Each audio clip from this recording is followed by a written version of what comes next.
buenas noches, soy Raimundo Tenorio y me da mucho gusto darle la bienvenida a Cuentas Claras y compartirle el análisis de lo que acontece en el mundo de la economía, las finanzas, las bolsas y los mercados. Como siempre, le compartimos nuestras redes sociales de la Agencia Mexiquense de Noticias para que nos siga en Facebook y en Twitter, @AMX Noticias y @Raimundo Tenorio. Además de recomendarle que descargue el código QR que aparece en la pantalla, el cual lo llevará a nuestro sitio web de AMX Noticias.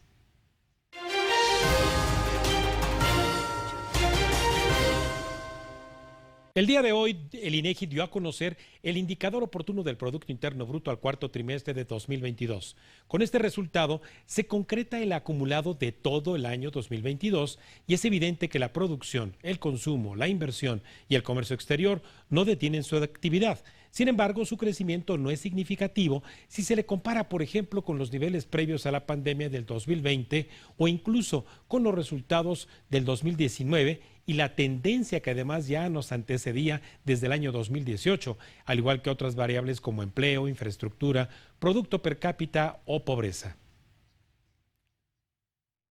Por ello es que esta noche el maestro Pedro Tello Villagrán, a quien usted ya conoce, y su servidor, analizaremos estos indicadores en Cuentas Claras. Muy buenas noches, mi querido Pedro. Raimundo, buenas noches. Gracias por esta oportunidad para conversar contigo y con quienes nos escuchan en este momento. Gracias, Pedro. Y bueno, las noticias que da la INEGI me parece que eran lo esperado con respecto a que el Producto Interno Bruto en el 2022, el acumulado creciera,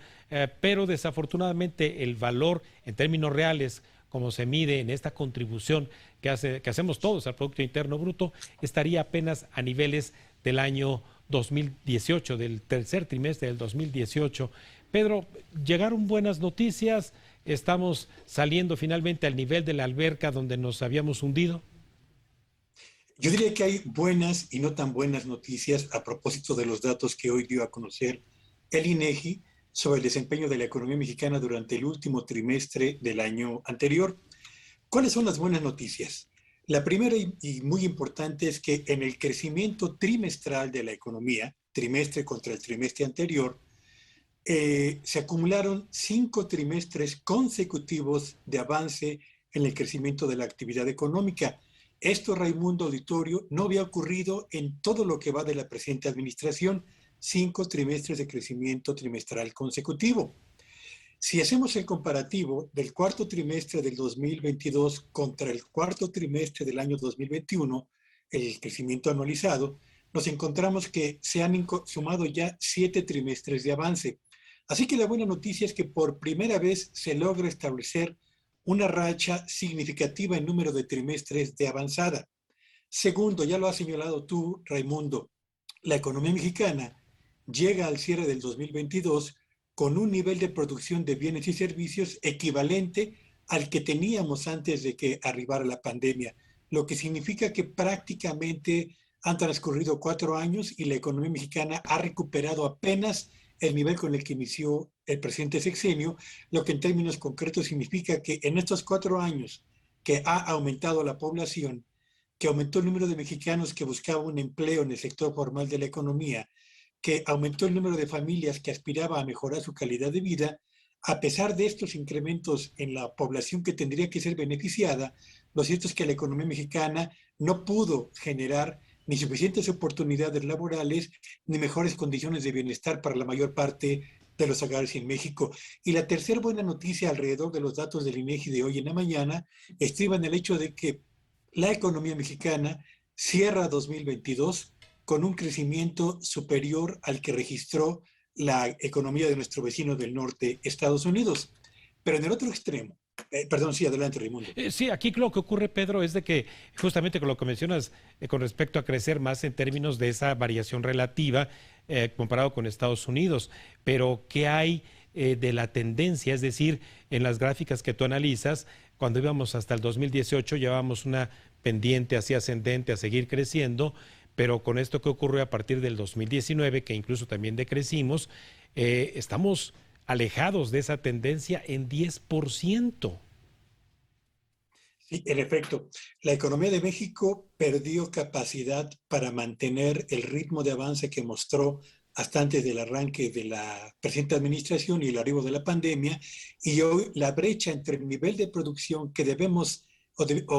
haber alcanzado manteniendo el curso ascendente que registrábamos hasta antes de la pandemia y el nivel de actividad que tenemos en este momento, ciertamente todavía muestra una brecha muy importante del 10%, como bien lo ha señalado, lo que significa que no terminará o terminaremos la presente administración, este sexenio, sin haber alcanzado ni siquiera la mitad, o sin haber cerrado siquiera a la mitad la brecha que hoy en día nos separa. Pero si esa es la tendencia que nos permite comparar el desempeño actual contra el que traíamos de algunos años atrás, hay otra tendencia de más corto plazo que vale la pena no perder de vista, Ajá. y es ahí donde están las no tan buenas noticias, Raimundo. A ver, Déjame sí. ser muy preciso y muy rápidamente con Sí, ellas. cómo no, La adelante, primera, Pedro. el crecimiento que registró la economía mexicana en el cuarto trimestre del año 2022 fue el crecimiento trimestral más bajo de los 5 trimestres que llevamos de crecimiento en esta medición. Y tener un crecimiento tan bajo o el más bajo significa que la economía mexicana se está enfriando. Y lo mismo ocurre si analizamos el crecimiento anualizado de la economía en el cuarto trimestre, donde se tuvo un nivel de avance menor al que se registró en forma anualizada también en el tercer trimestre. Hay una tendencia en el corto plazo hacia una evidente desaceleración de la economía mexicana. Y la otra mala noticia que vale la pena no perder de vista es que por cuarto año consecutivo, es decir, en los 4 años de la presente administración, la inflación le ha ganado la carrera a los salarios contractuales, pero también al crecimiento de la economía mexicana. Y esto no había sucedido en ninguno de los sexenios de los últimos 50 años de los que se tienen registros en este sentido, Raimundo. Pedro, en la composición del Producto Interno Bruto, todos, nosotros estamos aquí analizando los datos, pero quienes nos escuchan en sus casas, que trabajan en actividades agropecuarias, de manufactura, de servicios de entretenimiento, aquí de servicios de comunicación, ¿cómo se encuentra la estructura hacia adentro, metiéndonos un poco con la lupa? ¿Qué sectores han recuperado su ritmo? ¿Quiénes se quedan todavía rezagados? Yo diría que pensando en los tres grandes componentes de la economía mexicana, el sector agropecuario mantiene un crecimiento dinámico, merced fundamentalmente a un buen régimen de lluvias y al despegue que ha tenido la producción agropecuaria con destino hacia la exportación. Pero no ocurre lo mismo con la industria y tampoco ocurre lo mismo con el sector terciario, los dos pilares más importantes para la economía mexicana y para cualquier economía, porque en el caso de la industria es el componente que atrae la tecnología, desarrolla la innovación y promueve con mayor intensidad la productividad, y en el caso del sector terciario, comercio y servicios, es ahí donde se concentra la mayor parte del empleo y es ahí donde tiene lugar la mayor parte de las operaciones de la actividad económica nacional. En ambos casos, en la industria y en el sector servicios, el cuarto trimestre del 2022 estuvo marcado por un avance menor al que se registró en los trimestres previos, lo que significa que los dos más importantes pilares y contribuyentes de la economía mexicana están dando muestras también de rápida desaceleración que nos coloca en la transición hacia el 2023 en una situación ciertamente comprometida, tomando en cuenta que las perspectivas para el año que hemos iniciado apuntan hacia un crecimiento consistentemente menor al que recién cerramos en el 2022. Sí, Pedro, fíjate que en esta contribución que hacemos todos, justamente a que se genere esto que denominamos el Producto Interno Bruto en términos del valor monetario, antes de que terminara el año, el INEGI sacó un informe sobre cuánto contribuye la economía formal y la informal. La economía informal contribuye con el 23.7% del Producto Interno Bruto, pero dentro de esa misma economía informal, de cada 100 pesos que se producen en toda la economía, 76 son producidos por quienes estamos en la formalidad y 24 por quienes están en la informalidad. Lo que habla de la gran brecha que existe en materia de productividad en estos dos componentes de la economía mexicana. Y contrasta, por cierto, Raimundo, con los datos que dan cuenta de la población ocupada en el sector informal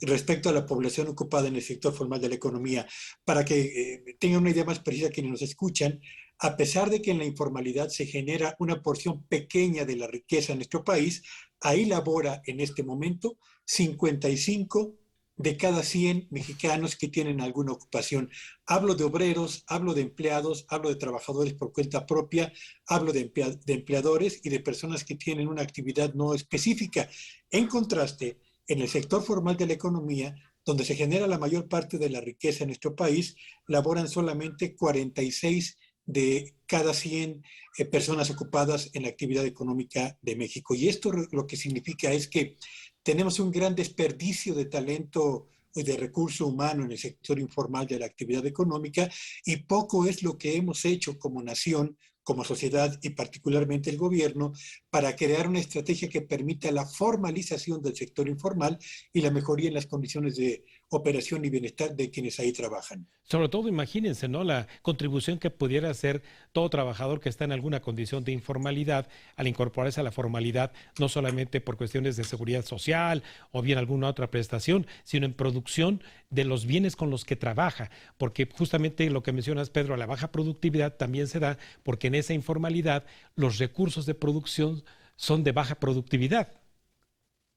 Y la mayor parte de quienes ahí laboran no tiene acceso a los apoyos financieros disponibles para quienes laboran en el sector formal de la actividad económica nacional. Y por supuesto, buena parte del talento que ahí se despliega, desde el obrero, el empleado, el trabajador por cuenta propia y los empleadores, termina por diluirse niveles de productividad, de eficiencia y de contribución a la generación de riqueza en un país que necesita y está ávido de avanzar consistentemente por ahí, en momentos en los que justamente tenemos una economía que apenas ha recuperado el terreno perdido durante la pandemia y tiene además una brecha muy significativa, como bien lo ha señalado, respecto al nivel que tendríamos que estar registrando en este momento si se hubiera mantenido el crecimiento que veníamos reportando hasta antes del arranque de la presente administración. Sí, mi querido Pedro, ¿te parece si hacemos una breve pausa y continuamos contigo en este análisis de los resultados del 2022?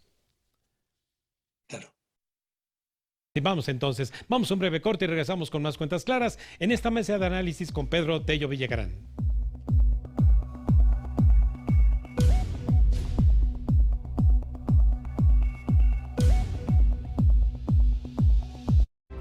Estás viendo Cuentas Claras con Raimundo Tenorio. Continuamos en esta mesa con Pedro Tello Villagrán de lo que fue la economía en 2022 en Cuentas Claras. Mi querido Pedro, cuando nosotros como economistas identificamos las fuentes de crecimiento del Producto Interno Bruto, nos encontramos con el consumo privado, con la inversión y con el comercio exterior. Estos 3 últimos meses del 2022, el comercio exterior que se distinguió por haber crecido al 17.6%, pero como que perdió fuerza estos 3 últimos meses, este motor del crecimiento, Pedro, el comercio exterior. Sí, por supuesto. Y ahí está quizás uno de los peligros potenciales más importantes que habremos de enfrentar en este 2023. El único motor de la economía que logró mantener el crecimiento modesto de la actividad productiva nacional a lo largo del año pasado fue desde luego el sector exportador, acompañado, aunque en menor medida, por el motor del consumo interno.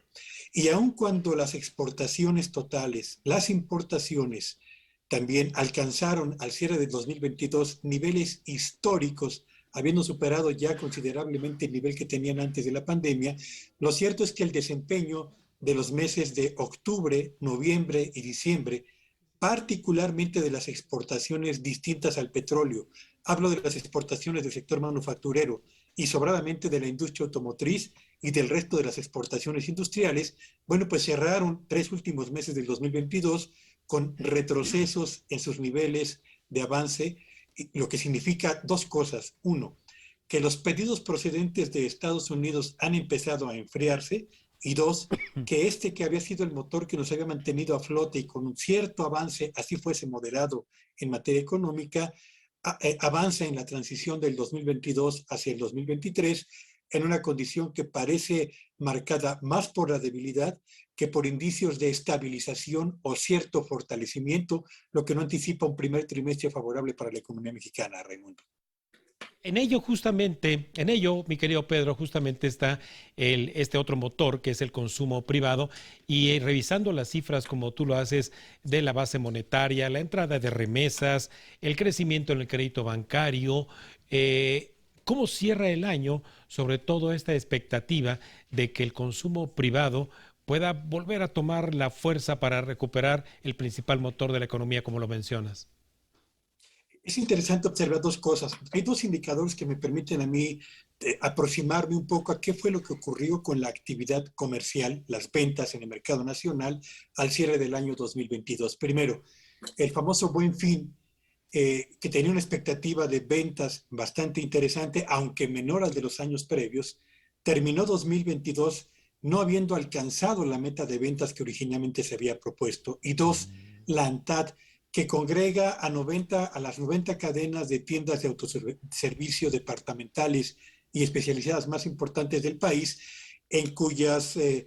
superficie de venta tiene lugar el 42% del total de las ventas al menudeo. Bueno, pues cerró el año 2022 con un retroceso del 2.9% en términos reales en su nivel de ventas al consumidor final respecto al de por sí bajo nivel con el que cerraron el año 2021. Así que, al margen de que el crédito al consumo lleva 11 meses al alza, de que las remesas procedentes de Estados Unidos fundamentalmente han registrado niveles históricos e independientemente de la generación de empleos con el que cerramos en el sector formal de la economía el año 2022, independientemente de estos tres factores, lo cierto es que en el mercado nacional las ventas de productos al consumidor final no cerraron bien el año, como tampoco lo hicieron las exportaciones, de tal suerte que los dos motores que habían venido sosteniendo el avance de la economía mexicana no parecen ofrecer en este momento noticias tranquilizadoras para esperar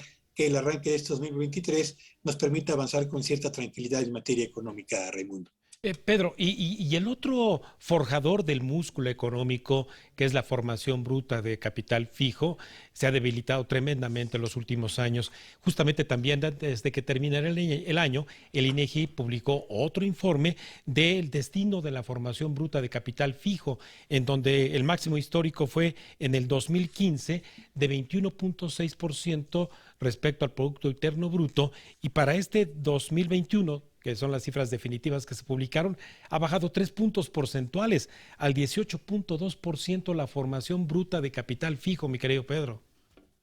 Desde luego, como tú bien lo has señalado en otras oportunidades en tu propio espacio, Raimundo, el crecimiento de la inversión productiva de hoy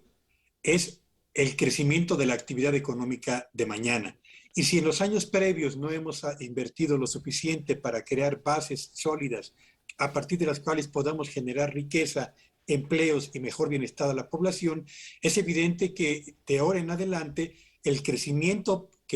al que puede aspirar la economía mexicana será un crecimiento moderado, no mayor al 2% en forma anual, lo que significa dos cosas. Uno, que la capacidad para recuperar el terreno que perdimos en cuanto al aumento de la pobreza y de la pobreza extrema, pero también de la pobreza laboral, para llegar a los niveles que teníamos antes de la pandemia, nos va a tomar mucho más tiempo del que originalmente suponíamos. Pero dos, y sobre todo, que toda esa parte de la economía mexicana que no es exportadora o que no son proveedores de empresas exportadoras a Estados Unidos o al resto del mundo y que dependen fundamentalmente del mercado interno, han vivido un proceso de envejecimiento de activos, es decir, envejecimiento de la maquinaria y el equipo y de la tecnología con la que hoy en día están produciendo bienes y están elaborando servicios. Y si este desempeño tan lento de la inversión productiva en los últimos años, como bien lo ha señalado, marca la tendencia que ha dominado en la renovación de maquinaria y equipo, esto significa que tenemos empresas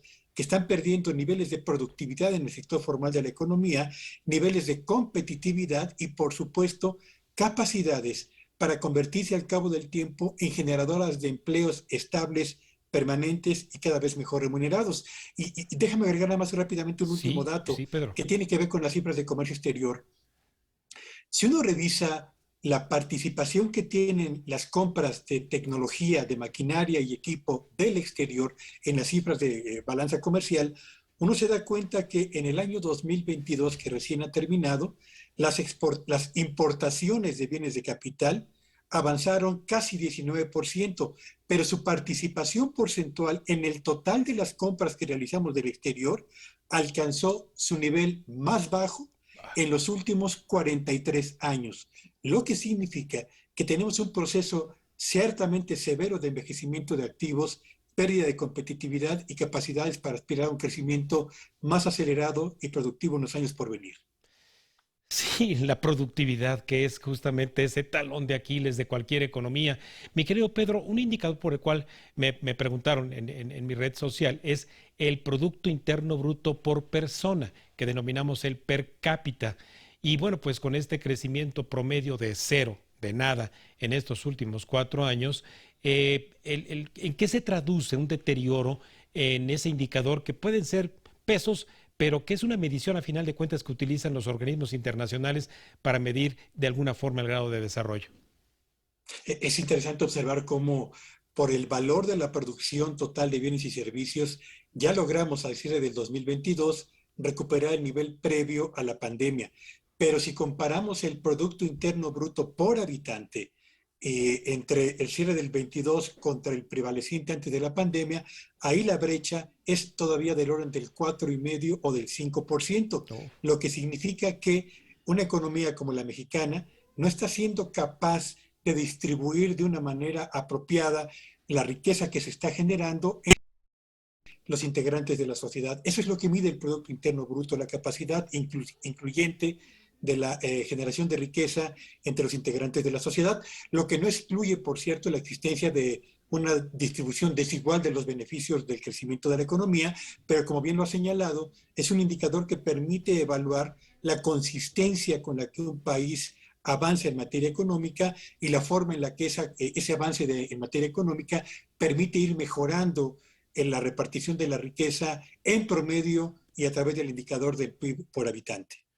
Pedro, cuando mencionaste que teníamos justamente 5 trimestres de crecimiento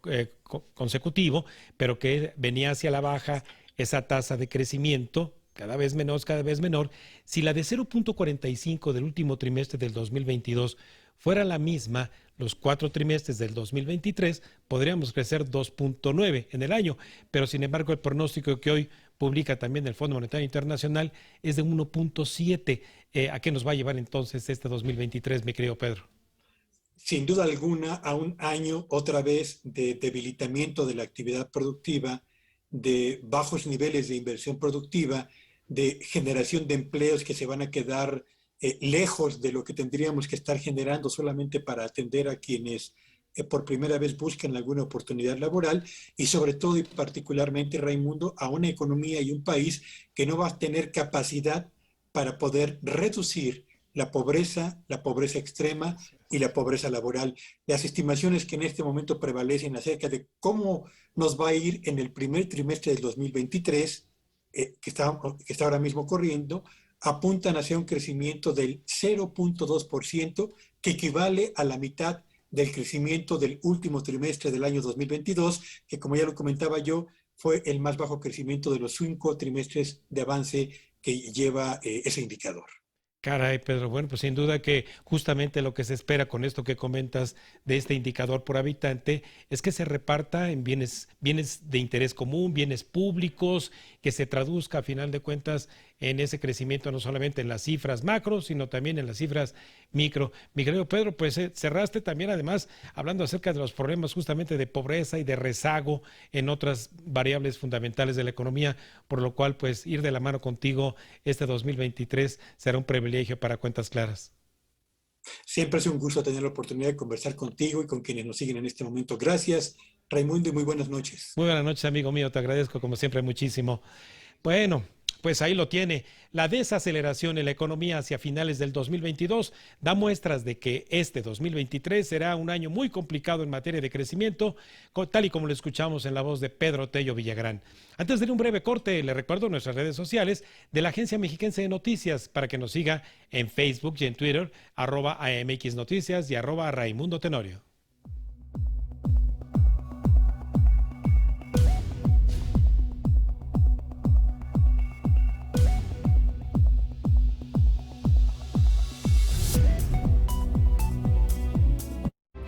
Estás viendo Cuentas Claras con Raimundo Tenorio.